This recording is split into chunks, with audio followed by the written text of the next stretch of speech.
Puji Tuhan, saudara yang dikasihi Tuhan. Shalom. Shalom. Puji Tuhan, malam hari ini kita bawa hidup kita, hati kita untuk kita naikkan satu pujian bagi Tuhan, untuk kita masuk di dalam hadirat-Nya. Mari semua memuji Tuhan.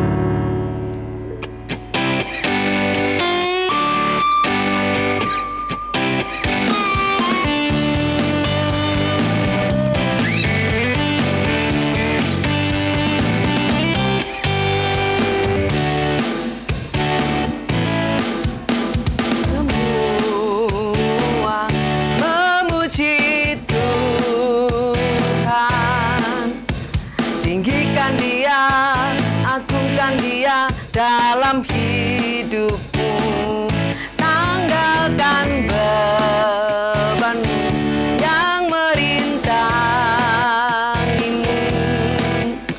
Dalam pujian semua akan terlepas. Nyanyi haleluya, oh haleluya. Pujilah Dia, agungkan Dia, hai jiwaku.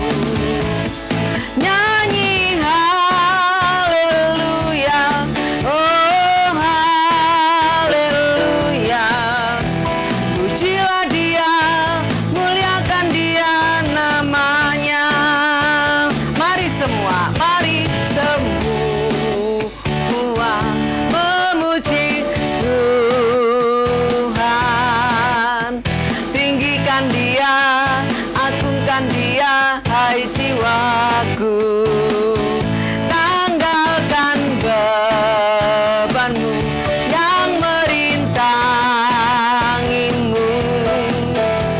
Dalam pujian semua akan terlepas.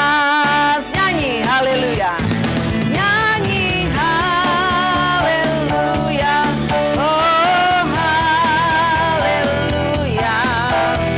Pujilah Dia, agungkan Dia, hai jiwaku.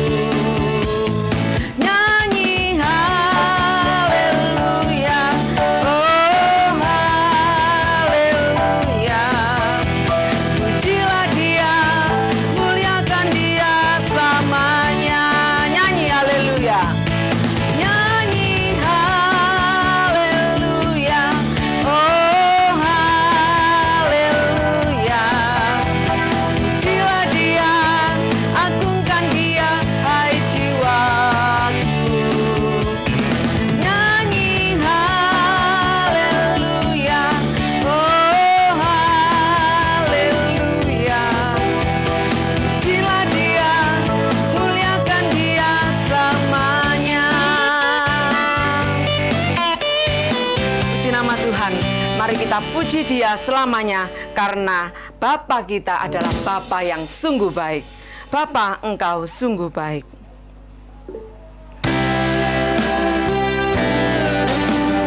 Puji Tuhan. Malam hari ini mari kita sembah Dia, kita agungkan Dia. Dialah Bapa yang sungguh baik dalam hidup kita semua.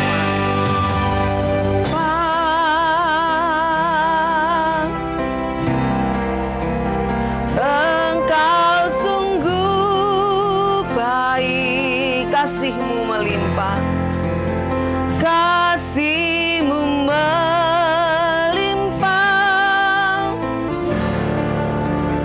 di hidupku.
katakan Bapa Engkau sungguh baik. Bapa,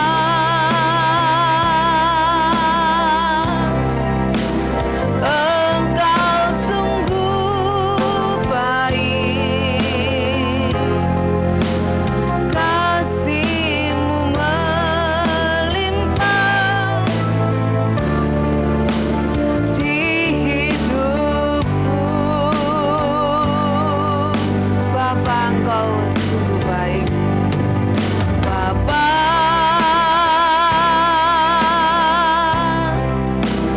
ku berterima kasih berkat-Mu hari ini yang Kau sediakan bagiku. Ku naikkan syukurku. Ku naikkan syukurku buat hari yang Kau beri. Tak habis-habisnya kasih dan rahmat-Mu selalu baru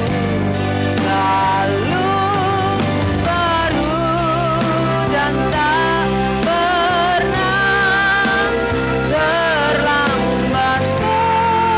Pertolongan-Mu besar setia-Mu di sepanjang hidupku. Besar setia-Mu, besar setiamu di sepanjang hidupku. Selanjutnya saya serahkan kepada Diaken Mudario Saputra. Mari kita satu dalam doa. Tuhan Yesus, terima kasih Tuhan atas berkat-Mu. Kalau Tuhan sudah kumpulkan kami di ibadah online ini Tuhan. Dan sebentar lagi kami akan memuji dan membesarkan nama-Mu. Kau urapi semua pelayan yang terlibat. Dan Tuhan berkati jalannya ibadah malam hari ini dari awal pertengahan hingga akhirnya.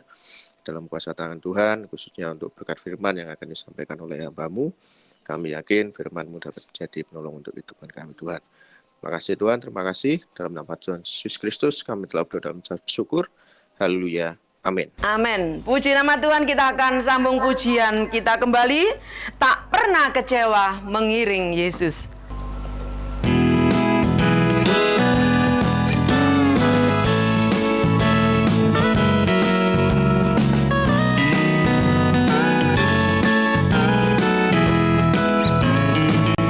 Tak pernah kecewa mengiring Yesus. Tak pernah kecewa, ku serahkan semua. Jalan serta Yesus, makin bahagia. Tak pernah kecewa, buat selamanya. Tak pernah kecewa, tak pernah kecewa mengiring Yesus. Tak pernah kecewa, ku serahkan semua. Jalan serta Yesus, makin bahagia. Tak pernah kecewa, buat selamanya. Sekali lagi katakan, tak pernah kecewa. Tak pernah kecewa mengiring Yesus. Tak pernah kecewa, ku serahkan semua. Jalan serta Yesus, makin bahagia. Tak pernah kecewa, buat selamanya. Puji nama Tuhan, tak pernah kecewa mengiring Yesus. Kita akan naikkan satu pujian kembali, karena Dialah segalanya bagi kita. Dialah segalanya, Dia bagiku.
Puji Tuhan. Peganglah tanganku Roh Kudus setiap hari.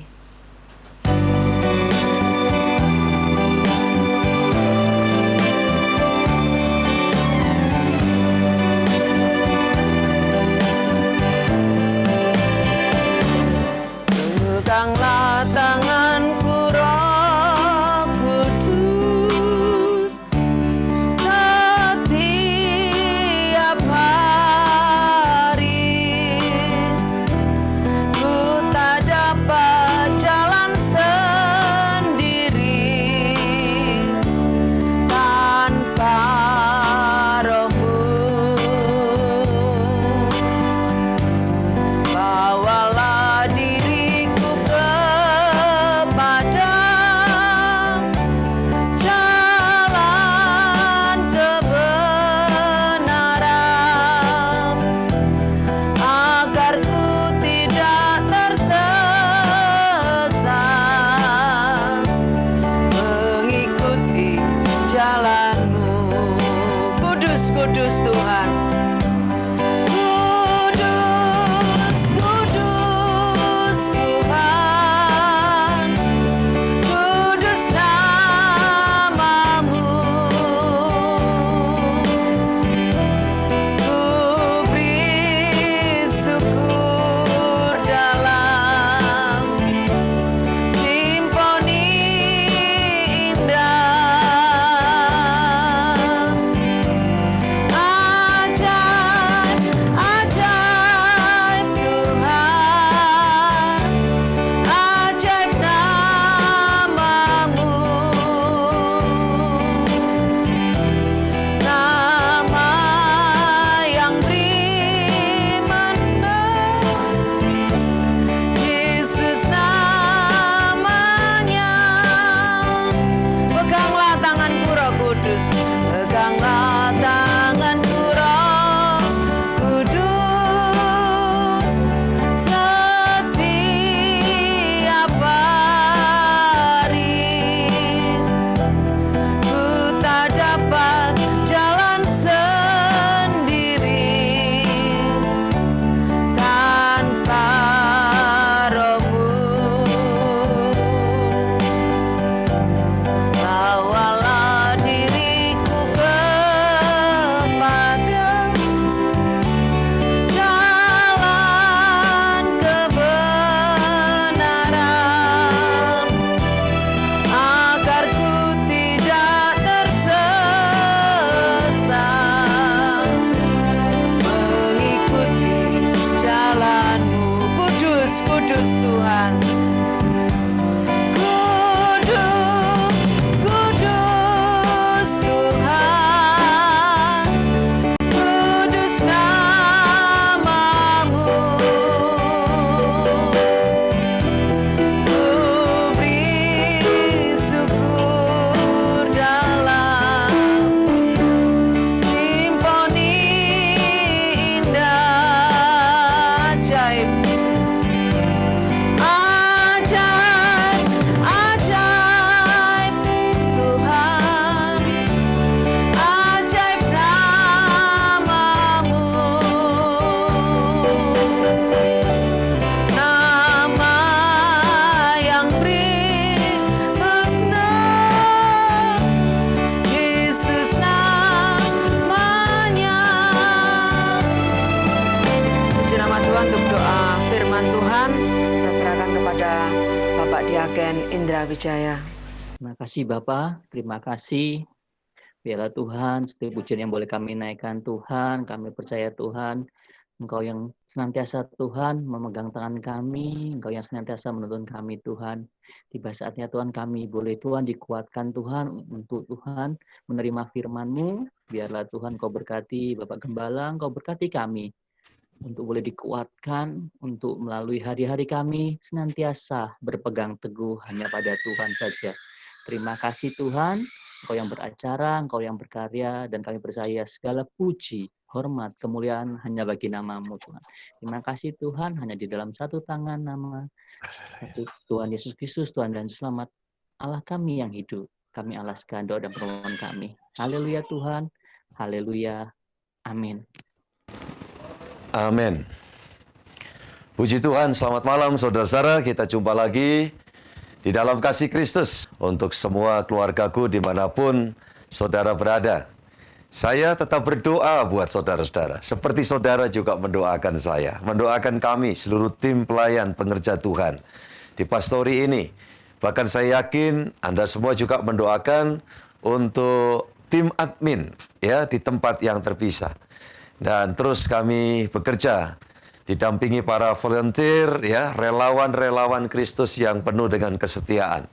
Dan saya percaya kuasa doa itu sesuatu yang sangat ilahi. Ya, kuasa doa itu menembus jarak. Tidak ada batas. Bahkan ketika kita menaikkan doa untuk orang-orang yang di tempat jauh sekalipun. Bahkan ketika kita menyebut dalam syafaat, kiranya Tuhan memberikan pertolongan kepada setiap orang yang sedang dalam keadaan sakit, dilanda masalah, pergumulan. Bahkan ketika kita menerawang dengan iman, Tuhan memberikan visi itu. Ada orang-orang yang akan melakukan bunuh diri. Kami rebut dari tangan kegelapan untuk dibatalkan bunuh diri karena yang punya nyawa itu adalah Tuhan. Maka tidak mustahil hal itu terjadi. Saudara, angka bunuh diri di muka bumi ini setiap harinya itu mencengangkan jumlahnya. Ya, dalam hal ini peran kuasa doa orang benar itu sangat besar kuasanya. Jangan pernah saudara berpikir doa itu seolah seperti asal ngomong, ya. Untuk saudara doakan orang sakit, doakan orang-orang yang sedang dalam kesulitan. Ini adalah suatu tanda adanya pergerakan Roh Kudus di penghujung zaman akhir. Di mana gereja Tuhan bangkit, gereja Tuhan mempunyai semangat, gereja Tuhan diberikan visi untuk dalam kesehatian. Sekalipun kita tidak sedang melihat secara mata telanjang, ya, pokok-pokok persoalan yang dihadapi banyak orang. Tapi kita naikkan doa, di sana Tuhan terus berkarya. Tuhan menyatakan kuasanya. Dan itu kita yakin betul. Itu sebabnya tak habis-habisnya saya mendoakan saudara. Sebagaimanapun saudara juga mendoakan kami. Itu selalu saya rasakan. Ya, ada kekuatan-kekuatan khusus. Ketika kami sedang mengalami hal-hal yang berat, hal-hal yang sulit. Ya, sehingga kalau sampai hari ini saya mampu menjadi corongnya Tuhan, menyampaikan pesan, pengajaran firman Allah bagi semua saudara dimanapun berada. Saya katakan tidak ada satupun yang dapat saya banggakan dari diriku sendiri. Kecuali dukungan doa dari semua keluarga besarku. Dan ya, support dari sekeliling kami. Itu yang membuat saya sampai hari ini diteguhkan. Puji Tuhan. Mari kita baca firman Tuhan bersama-sama. Dan diaken yang ditugaskan, diaken Juli Raharjo, silakan membaca ayat mas kita 1 Petrus 4 ayat yang ke-7. Kesudahan segala sesuatu sudah dekat. Karena itu, kuasailah dirimu dan jadilah tenang, supaya kamu dapat berdoa. Puji Tuhan, saudara yang dikasihi Tuhan, lagi firman Tuhan berkata kesudahan segala sesuatu sudah dekat. Ya, ini bicara tentang suatu durasi kehidupan secara global. Firman yang mengatakan. Mungkin saudara tanya, Pak Gembala, bukannya dari dulu itu? Berita ini tentang zaman akhir. Saya jawab ya. Tapi kenapa yang sudah dikhotbahkan oleh para hamba Tuhan belum juga terjadi sampai saat ini? Belum memang. Tetapi minimal saya ingin sampaikan kepada kita bahwa dari masa awalnya, ya, zaman akhir, sampai itu terus diberitakan, kita sekarang bukan berada dengan lebih dekat dengan awalnya, justru lebih dekat dengan akhirnya. Saudara yang dikasihi Yesus, ini perlu saya sampaikan kepada kita. Bicara zaman akhir, itu tidak bicara kiamat. Selalu orang Kristen kadang rancu pemikirannya. Apakah zaman akhir atau akhir zaman itu identik dengan kiamat? Sama sekali tidak. Ya, saudara yang dikasihi Tuhan, anak Tuhan tidak ada sangkut pautnya dengan kekiamatan. Orang percaya, orang beriman, Itu sebelum terjadinya kiamat, sebelum terjadinya yang pendeta-pendeta dulu kalau khotbah membuat banyak orang jadi takut ya. Antikris yang menyeramkan. Saudara, jauh dari semua itu. Asal kita ada di dalam perspektif ayat emas ini. Dikatakan kesudahan segala sesuatu sudah dekat, karena itu kuasailah dirimu dan jadilah tenang, supaya kamu dapat berdoa. Kuasailah diri, supaya kamu tenang. Penguasaan diri itu di Alkitab, saudara yang dikasihi Tuhan, identik dengan buah roh yang ke-9. Coba silakan dibaca dulu. Galatia pasal 5 ayat 22 dan 23, Pak Diaken. Tetapi buah roh ialah kasih, sukacita, damai sejahtera, kesabaran, kemurahan, kebaikan, kesetiaan, kelemah lembutan, penguasaan diri. Tidak ada hukum yang menentang hal-hal itu. Amin, haleluya. Saudara yang dikasihi Yesus, melewati jalan yang mudah, lancar, puji Tuhan, kita dapat melaluinya. Oleh karena kita diberikan kemampuan penguasaan diri. Tetapi hari-hari ini, saudara, sebagian orang, saya tidak katakan semua, sebagian orang mengalami proses. Dan di situasi seperti sekarang, di mana kita ini sebetulnya ada di, ya sangat dekat sudah. Saudara yang dikasihi Tuhan, dengan penggenapan, kapan Tuhan memenuhi janjinya yang paling luar biasa, menjemput, mengangkat setiap pribadi anak Tuhan, gereja miliknya, dibawa pulang ke sorga. Harapannya anak Tuhan, orang beriman, itu ini.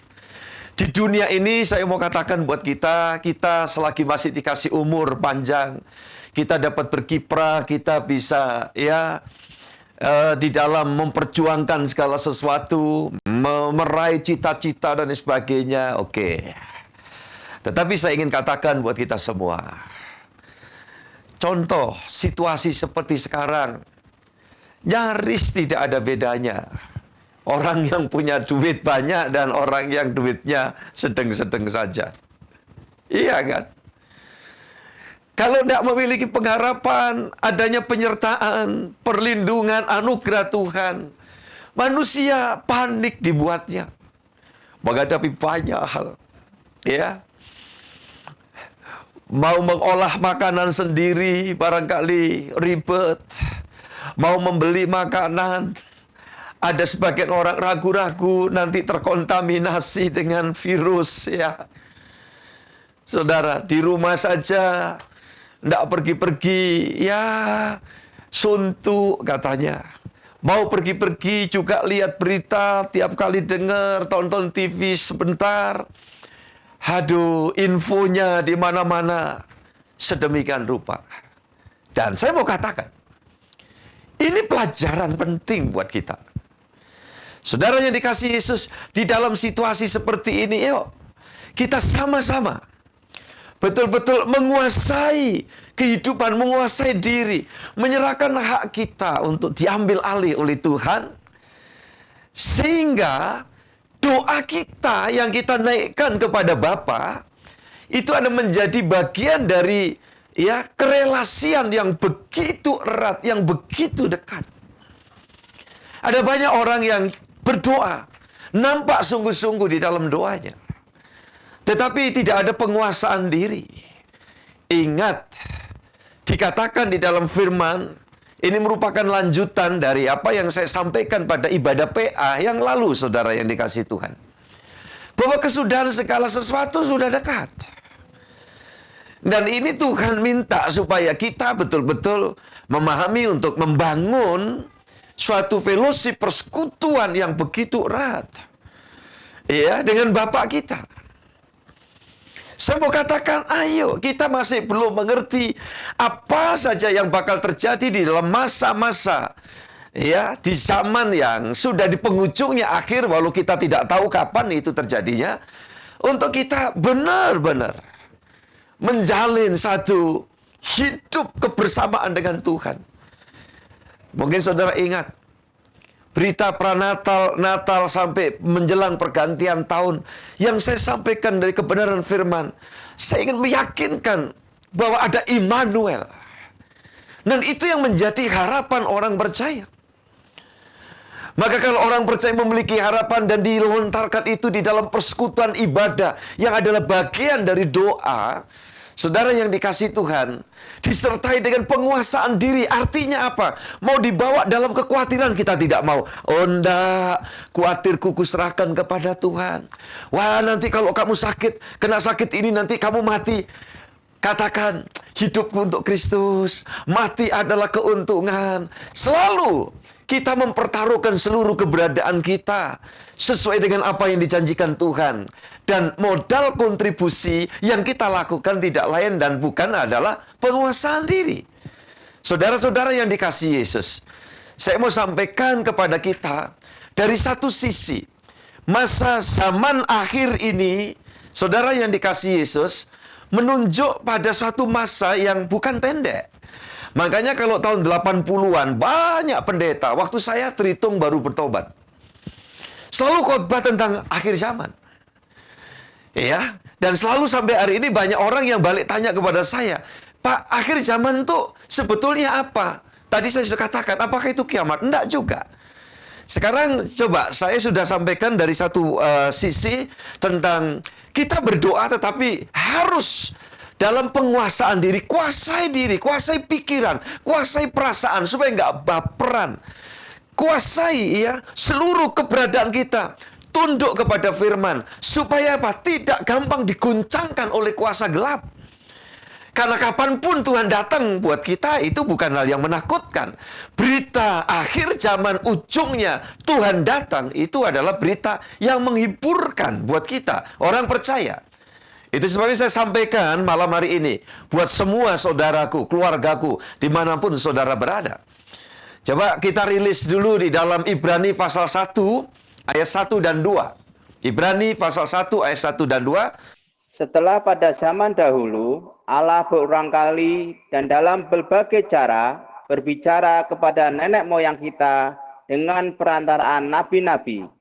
Maka pada zaman akhir ini, Ia telah berbicara kepada kita dengan perantaraan anaknya, yang telah Ia tetapkan sebagai yang berhak menerima segala yang ada. Oleh Dia, Allah telah menjadikan alam semesta. Semua katakan amin. Puji Tuhan. Ini bicara tentang durasi waktu akhir zaman. Setelah sekian lamanya Allah berbicara, berfirman, dengan melibatkan nabi-nabi. Dan banyak nabi, bukan puluhan, bukan ratusan, mungkin ribuan. Kalau ada orang, apalagi kepercayaan lain yang meyakini nabi itu hanya beberapa puluh, ya itu silakan. Tapi Alkitab kita memberitahu kepada kita, ya, nabi itu jumlahnya begitu besar.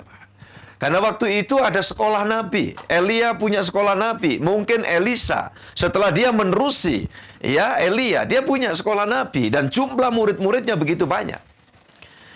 Dan masalahnya, sampai pada akhirnya setiap nabi yang diutus dapat dikatakan kurang berhasil untuk membawa hanya suatu bangsa khusus yang dipilih, bangsa pilihan, gagal untuk dibawa kepada Tuhan. Sehingga dikatakan, maka pada zaman akhir, ya, Allah bicara melalui anaknya, yaitu firman yang turun. Dia sendiri yang datang. Maka waktu dia datang dalam wujud, saudaraku, itulah awal dari zaman akhir. Dan kalau Yesus datang, dia bicara kepada manusia dan berhasil. Ya, bukan cuma bangsa tertentu saja, tapi bangsa-bangsa di muka bumi ini berhasil datang kepada Allah. Di antaranya saya dan saudara. Dimanapun kita, saudaraku yang dikasihi Yesus. Dan ini bukan karena keberhasilan nabi tertentu yang membawa kita datang kepada Allah. Justru Allah sendiri yang datang dalam wujud Yesus Kristus, yaitu firman yang datang menjadi manusia. Dan saudara yang dikasihi Yesus, maka ini udah mentok. Makanya di dalam iman Kristen, perspektif kekristenan, setelah Allah datang dalam wujud Yesus, tidak perlu ada nabi lagi. Di dalam Alkitab saya stop. Dan saudaraku, ketika mungkin orang setelah itu, ya berapa ratus tahun lagi, ada nabi ini, nabi itu, itu silakan. Itu ya punya hak, ya. Orang itu mempercayai seperti itu sesuai dengan kepercayaan, keyakinannya. Tetapi kalau kita mengerti firman, setelah dia sendiri datang ke dalam dunia dan membawa kita di dalam persekutuan dengan dia, saudara yang dikasihi Yesus, maka sesungguhnya tidak perlu lagi. Kalau ada orang yang berpikir, oh Kristen itu masih perlu disempurnakan lagi. Apanya yang sudah disempurnakan? Kekristenan tidak perlu disempurnakan. Yesus itu sempurna. Tidak ada ajaran ya yang memiliki keunggulan, keagungan yang suci sedemikian. Seperti yang Yesus ajarkan. Satu pemikiran saja. Kalau dalam dunia ini umumnya, saudara yang dikasihi Tuhan, kasihilah orang yang mengasihimu. Tapi bencilah ya orang yang membenci kamu.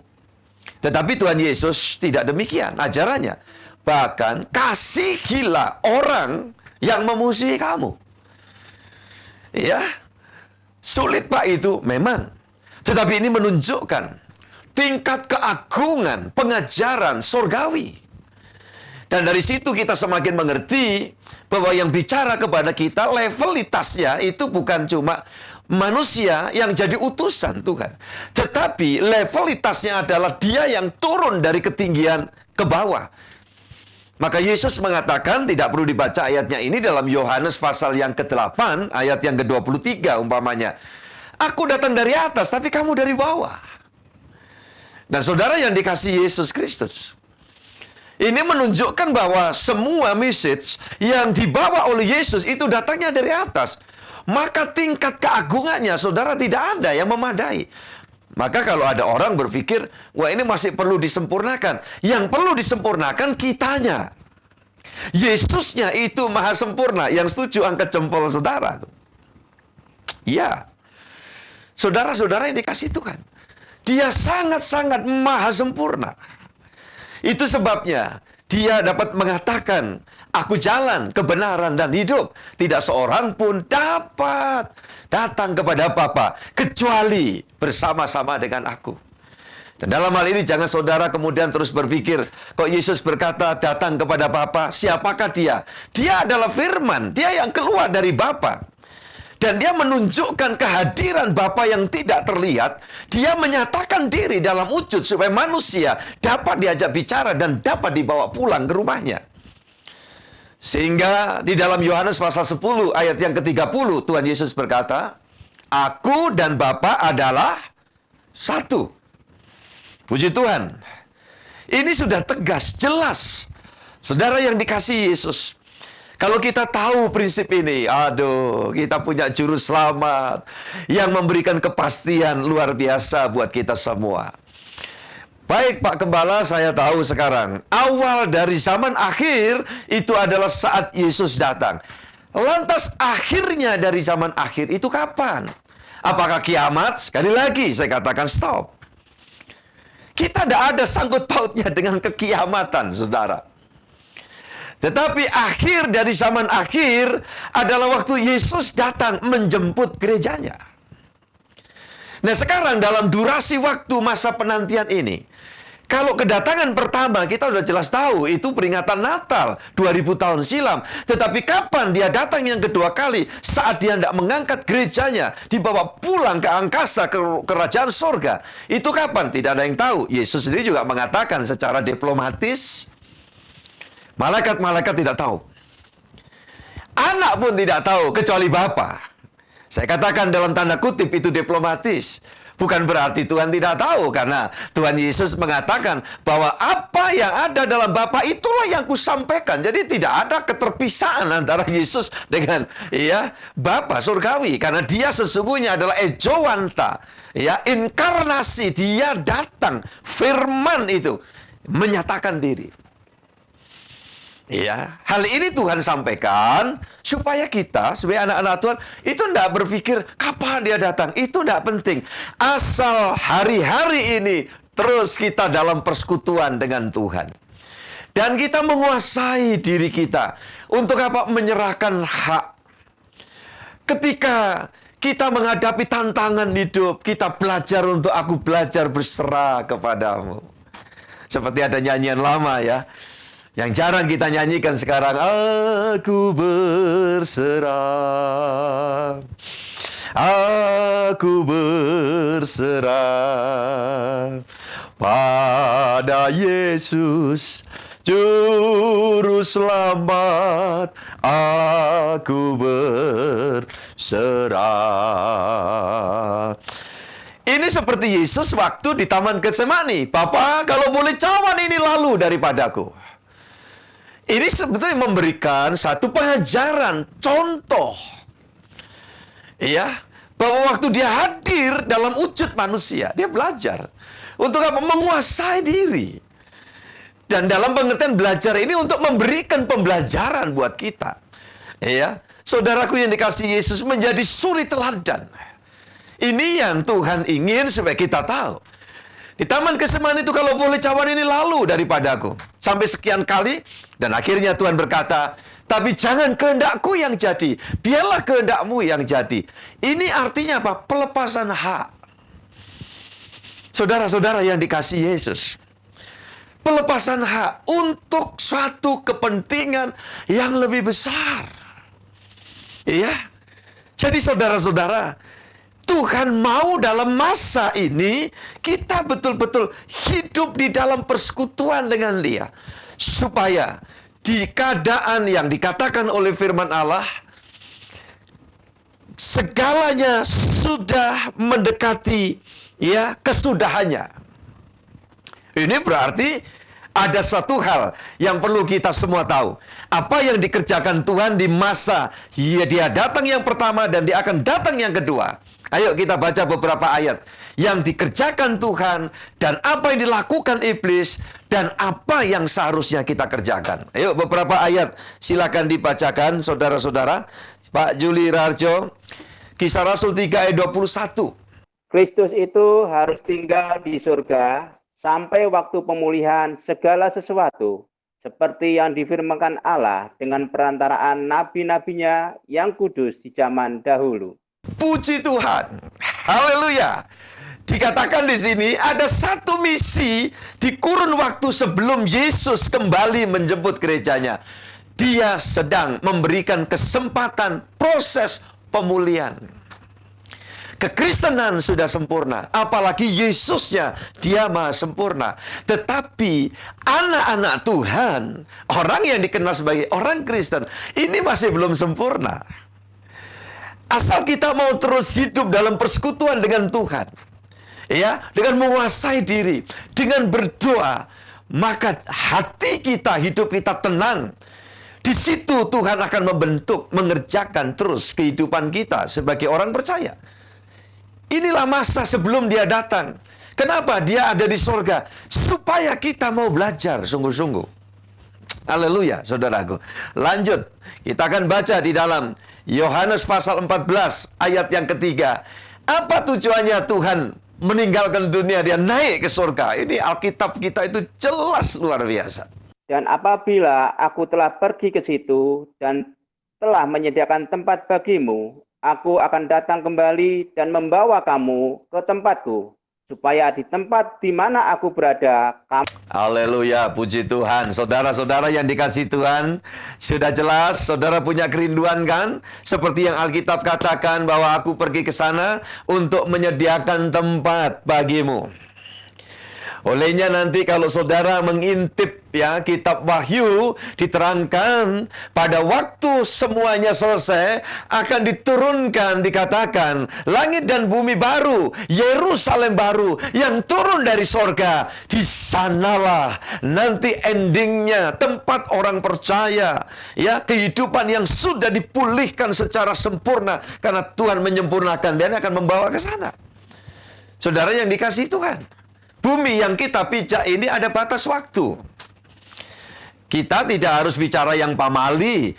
Dalam bahasa Jawa tidak saya mengalup atau mungkin berpikir yang buruk apa yang bakal terjadi. Enggak. Tapi faktanya saja, saudara yang dikasihi Yesus. Apalagi hari-hari ini ketika kita mendengar berita beberapa gunung berapi itu meletup ya, mengeluarkan ya segala macam yang panas-panas seperti itu. Saudara yang dikasihi Yesus, ya, para ahli pun bicara bahwa sumber minyak, umpamanya minyak bumi, satu waktu akan habis. Di perkotaan tertentu orang yang untuk menggali air sumur tanah, air tanah, ya mesti izin ini, izin itu. Karena apa?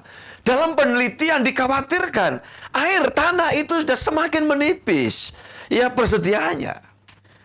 Jadi saya mau katakan, ilmu pengetahuan di mana Tuhan izinkan untuk orang itu bisa mendapatkan pemahaman, itu mengiyakan apa yang Alkitab firman Allah katakan. Ya, itu sebabnya sekarang ini orang pada sibuk kaitannya dengan bagaimana mencari alternatif ya energi yang baru dan terbarukan. Karena minyak bumi itu tidak bisa terbarukan. Satu waktu habis. Ya. Dan ini menunjukkan semua ada batas. Hal ini saya sampaikan tidak perlu menakut-nakuti ketika saya sampaikan bahwa gunung-gunung berapi ya mulai menyemburkan yang hangat-hangat seperti itu. Ya, saudaraku yang dikasihi Yesus, itu satu kenyataan untuk memberitahu kepada kita agar di dalam kehidupan kita ini ya urusannya sama Tuhan kita mesti sungguh-sungguh gitu loh. Ya, karena apa? Ya, tidak penting kapan Tuhan datang, bisa besok, lusa, 20 tahun, 50 tahun, 100 tahun yang akan datang, tidak ada yang tahu. Itu kalau kedatangan Tuhan secara ya hadir mengangkat kita di dalam reuni sorgawi. Tapi di samping kedatangan Tuhan yang kedua kali untuk membawa umatnya masuk ke dalam Firdaus lebih dulu ya saudaraku, dia akan datang secara pribadi, lepas pribadi. Ya. Satu waktu. Kita tidak ada yang tahu. Dan itu nilainya sama. Nanti kalau saudara ingin memahami ini menjadi PR buat saudara dan mungkin akan saudara diskusikan ketika kita ada di dalam PA yang akan datang. Nah tadi saya sampaikan PR-nya yang saudara mungkin perlu buka di dalam 1 Tesalonika pasal yang keempat. Nanti buka di rumah, pelajari untuk sepanjang minggu ke depan. Ya, kalau perikopnya itu secara konkret ditulis di dalam ayat 15 sampai 18. Dan di sana menunjukkan orang-orang yang menerima penjemputan Tuhan sebelum Yesus datang di zaman akhir paling ujung, itu nanti akan mengalami suatu kebangkitan. Ya, dari tubuh yang fana ini sudah hancur, dibangun kembali tubuh yang rohani, di mana roh itu tidak bisa mati, saudaraku yang dikasihi Tuhan. Dan waktu Yesus datang yang kedua kali, maka saat itu orang yang masih hidup, kalau kita ada di generasi itu, kita tidak tahu kan? Maka Tuhan akan ubah sekejap tubuh yang jasmania ini lenyap dan dibangun tubuh yang baru dan nilainya sama. Maka bicara kedatangan Tuhan menjemput miliknya, itu tidak hanya melulu pada waktu terjadinya saat second coming dan rapture, pengangkatan gereja, tetapi bisa mengalami pribadi, lepas pribadi, di dalam keadaan apapun. Yang dalam istilah kita meninggal dunia. Dan meninggal dunia itu bisa di kapanpun, di waktu apapun, di masa apapun, dengan cara apapun. Dan saya mau katakan, walaupun kerinduan kita, ya kalau kita meninggal tuh yang wajar lah, yang umum. Tapi sebenarnya tidak ada jaminan seperti itu. Orang beriman bisa mati di mana saja. Tetapi asal orang itu mati dalam iman, hidup di dalam Tuhan, ya sungguh-sungguh menguasai diri, hidup dalam doa, sehingga ada ketenangan batin di dalam menjalani hidup. Senang atau susah, dia tidak goyah. Dan apa jadinya kalau sampai goyah?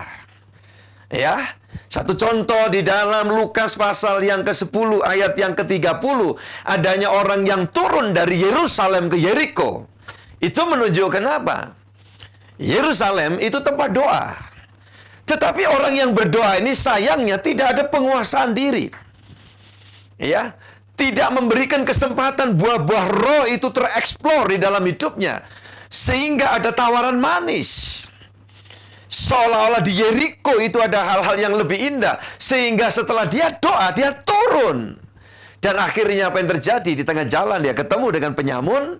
Yang Alkitab mengatakan orang itu bukan hanya harta kekayaannya dibuat ludes, tetapi orang itu pun diajar setengah mati dan setelah itu ditinggalkan.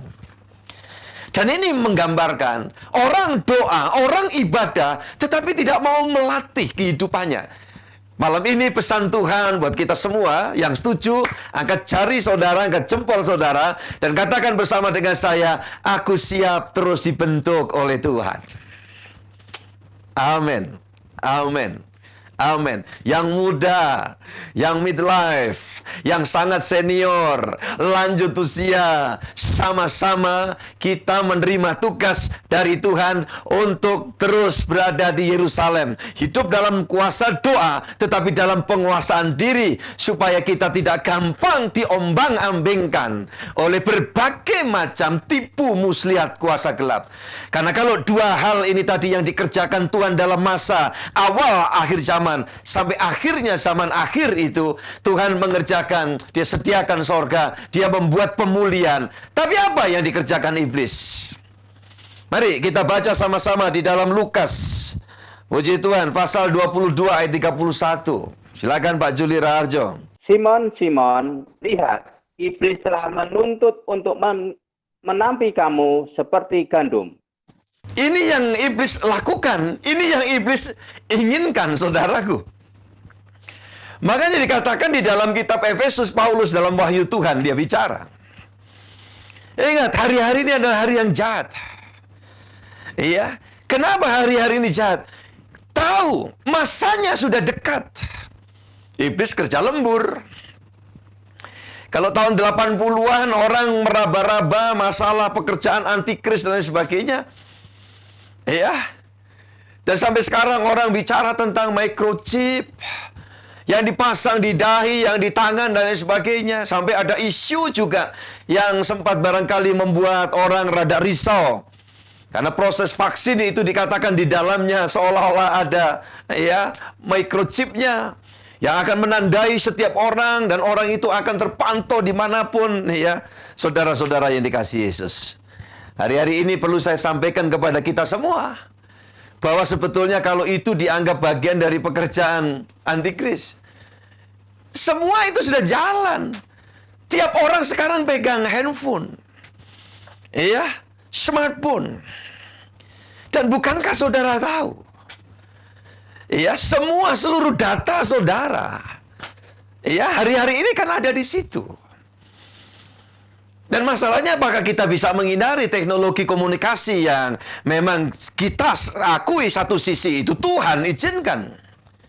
Nah masalah, saudara yang dikasihi Yesus, sebelum masa pandemi banyak seminar, memberikan pengajaran ya bagaimana parenting yang bagus, mendidik anak-anak, supaya orang tua mendidik anak-anak, menghindari gadget.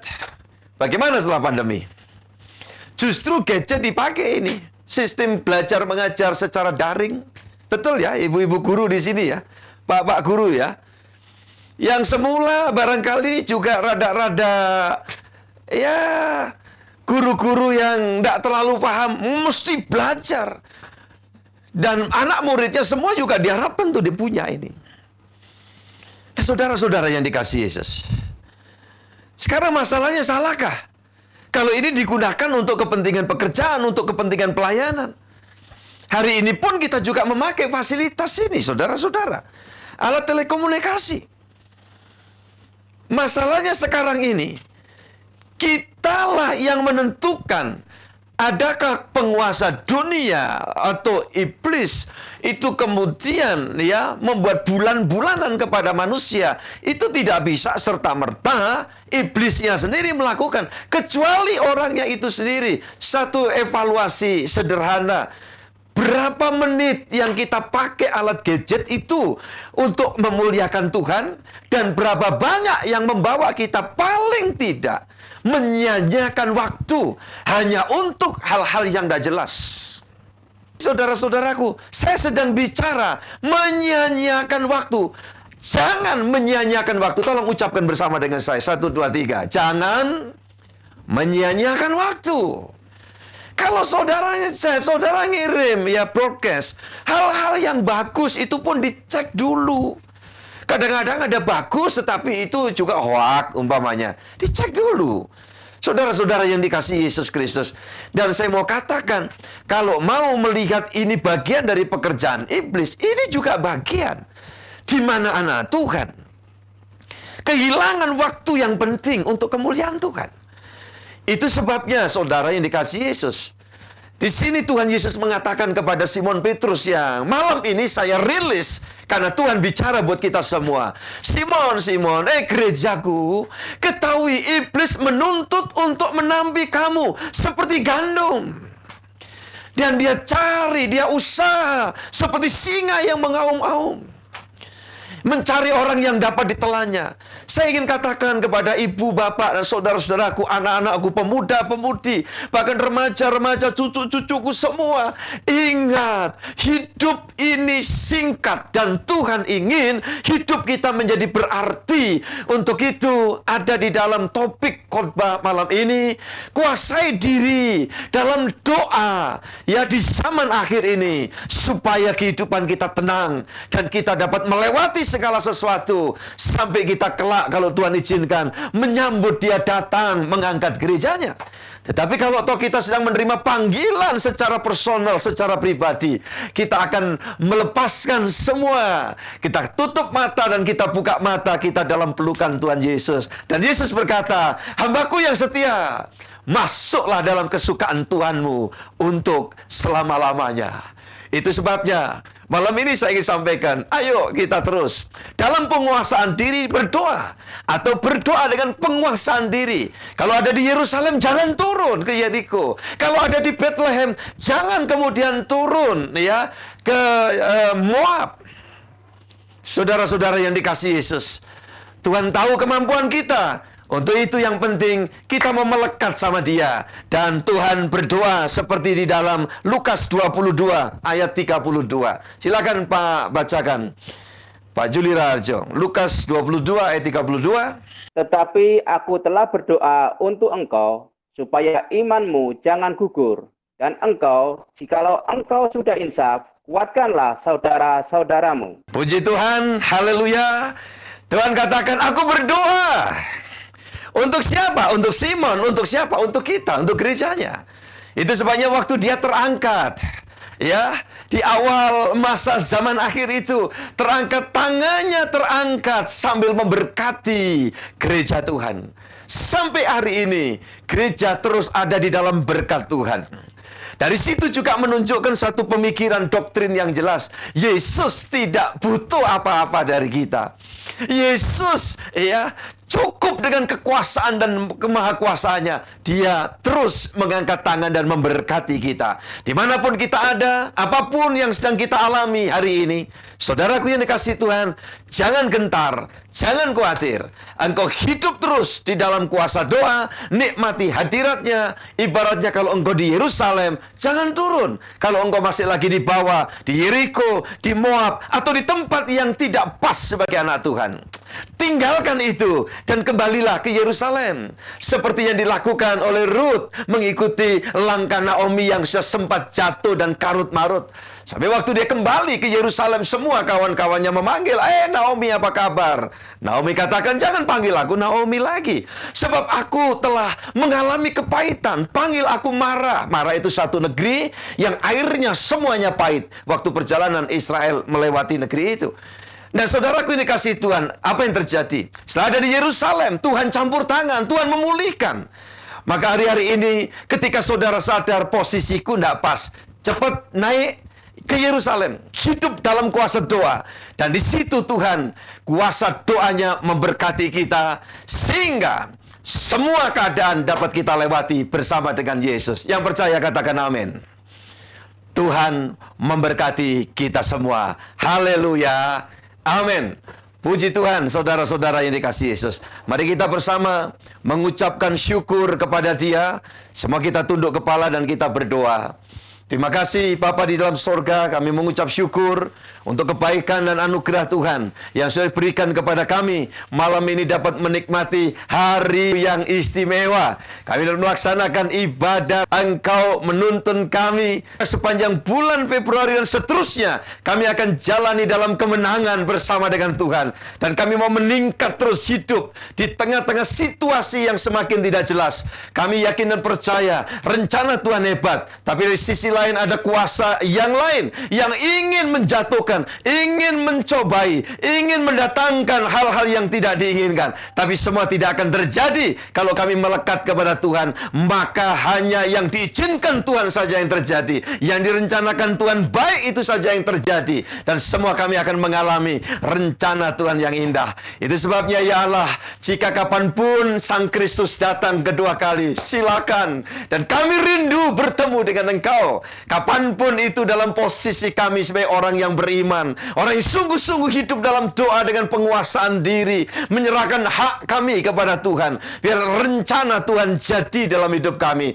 Maka hidup yang sesaat menjadi berarti karena Tuhan telah membentuk kami, memulihkan kami. Kami mengucap syukur semua anak-anak Tuhan di tempatnya masing-masing ada di dalam lawatan Tuhan. Yang saat ini lemah, pasti dikuatkan Tuhan. Yang terganggu kesehatannya Tuhan, kalau Engkau mengarunia kami kesempatan hidup memuliakan Tuhan di dunia, pasti Tuhan sembuhkan dalam nama Yesus. Terimalah campur tangan Tuhan, terimalah penyembuhan dari Tuhan. Engkau boleh ditangani dokter, engkau boleh minum obat, engkau boleh minum jamu. Tangan Tuhanlah yang menolong dan menyembuhkanmu. Dalam nama Yesus, yang saat ini dalam pergumulan tertentu, kami yakin percaya Tuhan, Engkau tahu semuanya. Engkau melihat kami, Engkau menyediakan segala yang diperlukan. Oleh kami pasrahkan setiap anak Tuhan. Jika firman ini membuat kami semua insaf, maka esok kami akan menguatkan yang lain. Kami akan meneguhkan yang lain. Kami akan mengirim link setiap ibadah di mana gereja kami laksanakan, sehingga ada banyak orang yang diteguhkan, dikuatkan di dalam menjalani kehidupan di zaman akhir sudah dekat ujungnya ini. Terima kasih ya Allah. Syafaat kami agar negara dan bangsa kami diberkati Tuhan melalui proses vaksinasi, mendatangkan kebaikan buat seluruh bangsa kami. Tuhan campur tanganlah agar kami semua dapat melewati kemelut ini. Kalau Tuhan bertindak, tidak ada yang tidak bisa terjadi. Semua bisa terjadi. Tuhan campur tangan, berkati presiden kami, pemimpin kami sampai di daerah, di kota di mana Tuhan tunjuk kami berada. Maka kota daerah itu diberkati Tuhan. Oleh karena kami yakin Tuhan yang hidup ada sumber berkat, sumber rezeki menyertai setiap kehidupan anak-anaknya. Akhirnya kami mengucap syukur bersama seluruh pelayan Tuhan di Pastori, seluruh tim pelayan, bahkan bersama dengan rekan hamba-hamba Tuhan yang join di dalam ibadah Google Meet ini. Oh Tuhan, bersama pengerja-pengerja Tuhan, para divisi pelayan di Gereja Kemata Penakali Gresik Surabaya, semua kami dalam kesehatian, terus di dalam berkat Tuhan kami memuliakan Engkau. Bahkan gereja pusat kami GKT Jakarta, Tuhan memberkati dan campur tangan. Hambamu di sana, Pendeta Dr. Handoyo Santoso, Ibu Maria Santoso, Tuhan memberkati dan mengurapi bersama seluruh keluarga, segenap jemaat, semua diberkati dan dibuat dapat mampu melewati semuanya dengan baik oleh karena tuntunan dan kuasa Tuhan. Segala hormat, puji, kemuliaan kami naikkan kepadamu Bapa sekarang sampai selamanya, yang semuanya yang baik sudah Engkau berikan kepada kami sampai kami bertemu Tuhan kelak waktu Tuhan datang yang kedua kali. Demi nama Bapa, Putra, dan Roh Kudus, dalam Tuhan Yesus Kristus. Mari kita akhiri dengan menyanyikan Bapa, terima kasih. Terima kasih.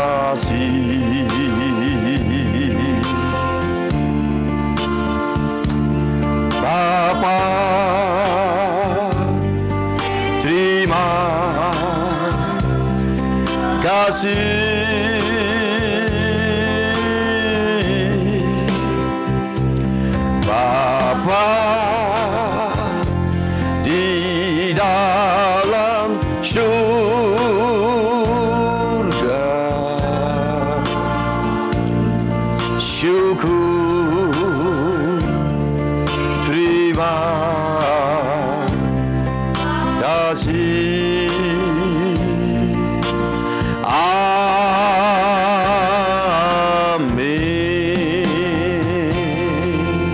Amin.